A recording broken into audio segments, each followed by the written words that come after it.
देखिए, जब से राजस्थान में वर्तमान सरकार का गठन हुआ और मुख्यमंत्री भजनलाल शर्मा जी के नेतृत्व में लगातार वर्तमान सरकार अच्छे से अच्छा और ऐतिहासिक काम कर रही है।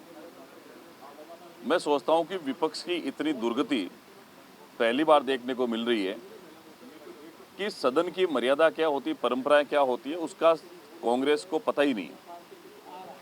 एक तरफ विपक्ष किसी मुद्दे पर सदन का बहिर्गमन करता है और दूसरी तरफ कांग्रेस के कुछ सदस्य सरकार से सवाल करते हैं।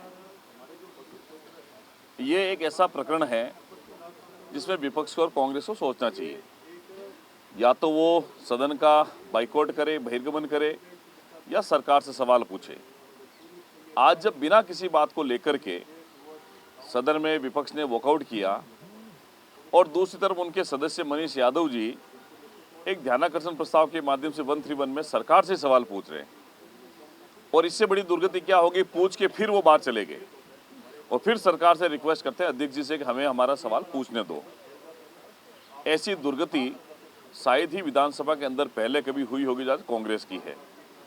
बड़े दिनों बाद में आज पूर्व मुख्यमंत्री आदरणीय अशोक गहलोत जी हम सबके सम्मानित नेता हैं, सदन के नेता रहे हैं, 3 बार मुख्यमंत्री रहे हैं, हम उनका सम्मान करते हैं। आज वो विधानसभा के अंदर आए और मुझे लगता है जब पूर्व 2-3 दिन पहले पूर्व मुख्यमंत्री के बारे में जब हमारे मुख्यमंत्री भजनलाल शर्मा जी ने कहा कि जब सरकार के 2 साल बनाम पूर्ववर्ती कांग्रेस सरकार के 5 साल पर बहस हो तो माननीय पूर्व मुख्यमंत्री अशोक गहलोत साहब को सदन में आना चाहिए। कहीं न कहीं मुझे लगता है ये बात उन तक पहुंची, आज वो एक औपचारिकता के लिए सदन में आए। लेकिन सदन में आने के बाद में नेता प्रतिपक्ष टीकाराम जी जूली और डोटासरा जी की चापलूसी से व्यथित होकर के वो क्वेश्चन ओवर से पहले उठकर चले गए।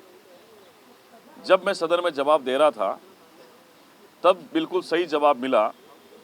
जो माननीय बगरू से आने वाले विधायक ने पूछा, मैंने जवाब दे दिया।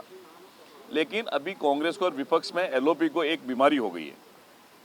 किसी पर्टिकुलर विधानसभा का सवाल होगा तो भी नेता प्रतिपक्ष को सवाल पूछना सरकार से जरूरी होता है।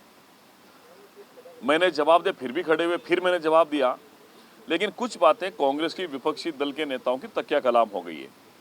सदन को मजाक बना रखा है क्या, सरकार जवाब नहीं देती है, मंत्री जवाब देने में सक्षम नहीं है, ये इस तरीके से होता है क्या, और वो भी बड़ी जोर से चिल्ला करके इस तरीके की बातें करना अभी पिछले 2 साल में हमने देखा है कांग्रेस की मानसिकता बन गई है। अशोक गहलोत साहब शर्मिंदा हो रहे थे हाउस के अंदर बैठे बैठे और मन में सोच होंगे कैसे लोगों को हमने एलओपी बना दिया, कैसे को प्रदेश अध्यक्ष बना दिया। जो सदन के मुझे लगता है आज की तारीख में सबसे वरिष्ठतम सदस्य हैं माननीय अशोक गहलोत साहब, उनकी उपस्थिति में कांग्रेस का विपक्ष का ऐसा व्यवहार कतई बर्दाश्त योग्य नहीं था, कतई सम्मानजनक नहीं था।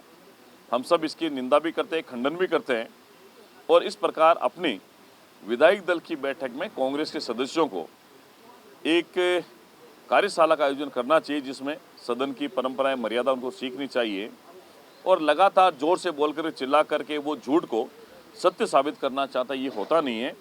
आंकड़ों के साथ में जब हमारे मुख्यमंत्री महोदय ने कांग्रेस को आईना दिखाया 2 साल बनाम 5 साल में, मैंने पहले भी कहा था कि उनके पास में बोलने की विषय वस्तु नहीं थी, इसलिए वो छोड़कर चले गए। मैं तो इतना ही कहूँगा कि जैसा विपक्ष का नेता राहुल गांधी है, वैसा ही हमारे यहाँ ये टीकाराम जूली डोटासरा जी की फौज है, जिनके पास मुख्यमंत्री जी की सरकार के कार्यों का कोई जवाब नहीं है। इनके पास में कोई मुद्दा नहीं बचा जिस पर वो जनता के बीच में जा सके, कोई बातचीत कर सके। इन्होंने जो भी वर्तमान परिस्थिति में मुद्दे उठाए हैं, जनता ने इनका साथ नहीं दिया है और इनके पास एक ही मुद्दा बचा है कि विधानसभा में हो हल्ला करो, जोर से बोलो, चिल्ला करके कभी वॉकआउट करो, कभी मंत्रियों पर एलिगेशन लगाओ, लेकिन सच को सुनने की हिम्मत कांग्रेस के अंदर अब रही नहीं है और उनको आत्ममंथन करने की आवश्यकता है। बिना किसी तथ्यों के आरोप लगाना उनकी मानसिकता में आ गया है और वो चाहते हैं कि कैसे भी करके अखबार में, मीडिया में हमारी बात आ जाए, हम अखबार में छप जाएं, मीडिया के माध्यम से चले जाइए। एक औपचारिकता मात्र करने के लिए एलओपी के द्वारा और इनके नेताओं के द्वारा जो बयान दिए जा रहे हैं, प्रदेश की जनता समझती है। और मैं कहता हूँ मीडिया भी इस बात का गवाह है कि हाउस के अंदर कभी भी ऐसा वाकया नहीं हुआ जब किसी सदस्य के प्रश्न का उत्तर माननीय किसी मंत्री ने नहीं दिया हो।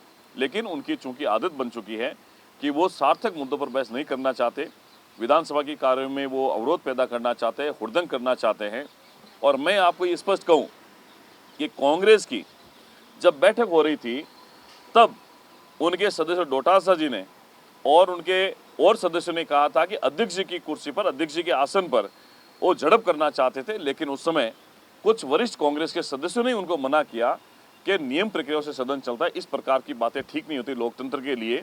तो 2-3 दिन पहले जो आपने हंगामा देखा विधानसभा के अंदर, ये कांग्रेस की करतूतों का एक नमूना था। अच्छा हुआ उस समय हाउस स्थगित हो गया, नहीं तो और ऐसी अनहोनी घटना होने की संभावनाएं थी। लोकतंत्र का, संसद का और विधानसभाओं की गरिमा को तार तार करने का काम कांग्रेस पहले भी करती आई है।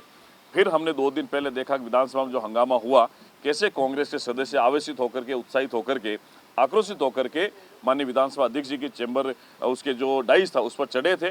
और मुझे ऐसा लगता था कि वो माइक के बंद करने का प्रयास कर रहे थे, कुछ डॉक्यूमेंट छीनने का प्रयास कर रहे थे। तो मुझे लगता है ये संसदीय परंपराओं के लिए ठीक नहीं है। कांग्रेस को मंथन करना चाहिए और गरिमा में, आचरण के साथ में विधानसभा में आना चाहिए। मंत्रियों की बात सुने, सरकार की बात सुने, वो सरकार की आलोचना अगर उससे कोई फर्क नहीं पड़ता है, वो हमें सुझाव दे, हम उस सुझाव को मानेंगे।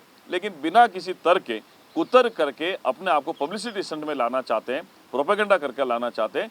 इसलिए मैं इस बात के लिए उनसे आग्रह करूंगा कि वो तैयारी के साथ में आए और सरकार के जवाब भी सुने। धन्यवाद। आज कहा कि विकलांगों को जो स्कूटी वितरित की जा रही थी वो सरकार ने अभी रोक दी गई है, वो नहीं की जा रही। देखिए, मैंने पहले भी कहा है कि ये जो एलओपी हैं जूली जी, मुझे लगता है उनको शायद कोई जानकारी नहीं है। वो खुद इससे विभाग के मंत्री रहे हैं। हमारी सरकार बनी, पहले ही बजट में 2000 स्कूटियाँ हमने दी है, सारी की सारी वितरण हो गई। उसके बाद दूसरे बजट में माननीय मुख्यमंत्री महोदय ने एप्रोप्रिएशन बिल पर 25 स्कूटी का घोषणा की। हमने उसमें से 2450 दे दी है। 50 इसलिए बची है कि वहाँ के जनप्रतिनिधि जो हैं वो ये चाहते हैं कि हमारी उपस्थिति में उनका वितरण हो। तो लगभग 100% हमने स्कूटी का वितरण कर दिया है। अब भी बजट पूरा नहीं हुआ है। 27 तारीख को ऑनरेबल सीएम सर भजन लाल शर्मा जी हमारे इस बजट का रिप्लाई करेंगे, बजट पास होगा। उस दिन एक नई स्कीम जो है दिव्यांगों के लिए, वो हमें उम्मीद है कि वो घोषणा होगी और उस पर दिव्यांगों को बहुत अच्छी सौगात भी माननीय मुख्यमंत्री महोदय देंगे। ये झूठे तथ्य देकर के पहले भी कहा है कि ये मीडिया में पब्लिसिटी के लिए करते हैं, जो जनता उसको स्वीकार कभी नहीं करेगी। मीडिया भी इस चीज़ को बहुत अच्छे से जानता है।